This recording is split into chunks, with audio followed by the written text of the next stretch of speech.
The Oration on the Dignity of Man is a famous public discourse pronounced in 1486 by Pico della Mirandola, an Italian scholar and philosopher of the Renaissance.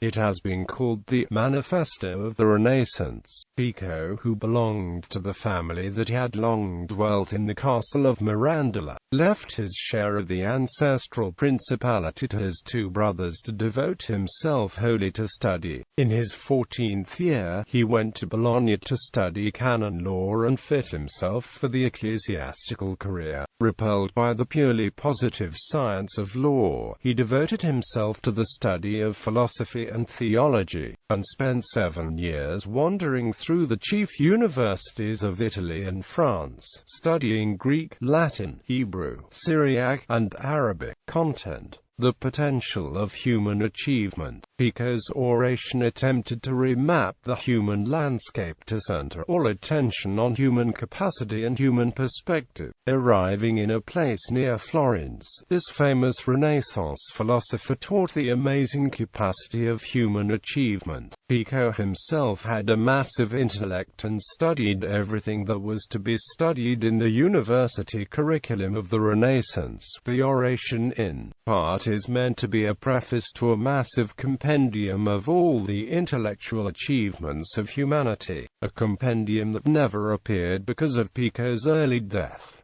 Dignity of liberal arts. Pico della Mirandola spoke in front of hostile clerics of the dignity of the liberal arts and about the dignity and glory of angels. Of these angels he spoke of 3 divisions in particular: the seraphim, cherubim, and thrones. These are the top 3 choirs in the angel hierarchy, each one embodying a different virtue. The seraphim represent charity, and in order to obtain the status of seraphim, Mirandola declares that one must burn with love for the Creator. The cherubim represent intelligence. This status is obtained through contemplation and meditation. Finally, thrones represent justice, and this is obtained by being just in ruling over inferior things. Of these 3, the thrones is the lowest, cherubim the middle, and seraphim the highest. In this speech, Mirandola emphasizes the cherubim and that by embodying the values of the cherub, one can be equally prepared for the fire of the seraphim and the judgment of the thrones. Quote, "This deviation into the hierarchy of angels makes sense when Pico della Mirandola makes his point that a philosopher is a creature of heaven and not of earth, because they are capable of obtaining any one of the statuses." Importance of human quest for knowledge. In the oration, Pico justified the importance of the human quest for knowledge within a Neoplatonic framework. He writes that after God had created all creatures, he conceived of the desire for another sentient being who would appreciate all his works. But there was no longer any room in the chain of being. All the possible slots from angels to worms had been filled. So, God created man such that he had no specific slot in the chain.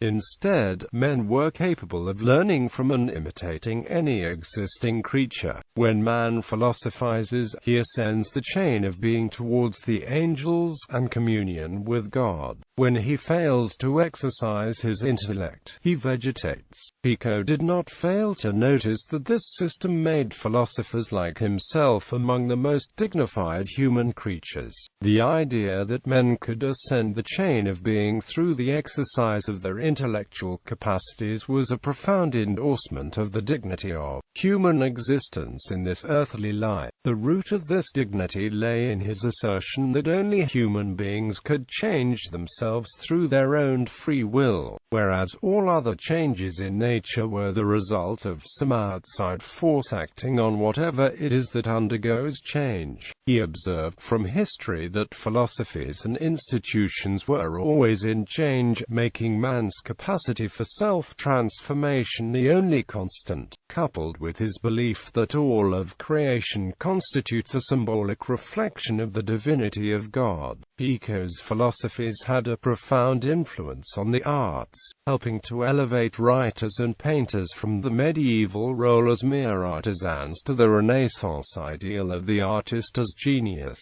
Introduction to Pico's 900 Theses. The Oration also served as an introduction to Pico's 900 Theses, which he believed to provide a complete and sufficient basis from the discovery of all knowledge, and hence a model for mankind's ascent of the chain of being. The 900 Theses are a good example of humanist syncretism, because Pico combined Platonism, Neoplatonism, Aristotelianism, Hermeticism and Kabbalah. They also included 72 theses describing what Pico believed to be a complete system of physics. Pico also argued in this oration that his youth should not discredit any of the content of his 900 Theses as he was in his 20s. Mystical vocation of humanity. In the oration he writes that human vocation is a mystical vocation that has to be realized following a three-stage way, which comprehends necessarily moral transformation, intellectual research and final perfection in the identity with the absolute reality. This paradigm is universal, because it can be retraced in every tradition.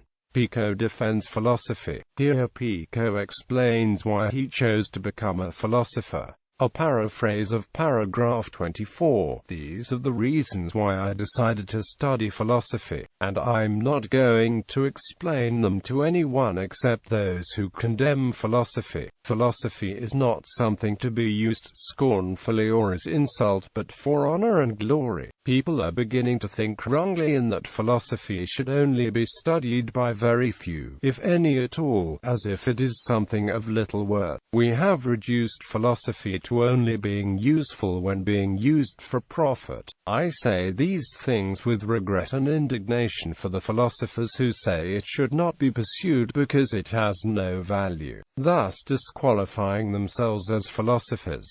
Since they are in it for their own personal gain, they miss the truth for its own sake. I'm going to say, not to brag, but I've never philosophized except for the sake of philosophy, and have never desired it for my own cultivation. I have been able to lose myself in philosophy and not be influenced by others who try to pull me away from it. Philosophy has taught me to rely on my own convictions rather than on the judgments of others, and to concern myself less with whether I am well thought of than whether what I do or say is evil.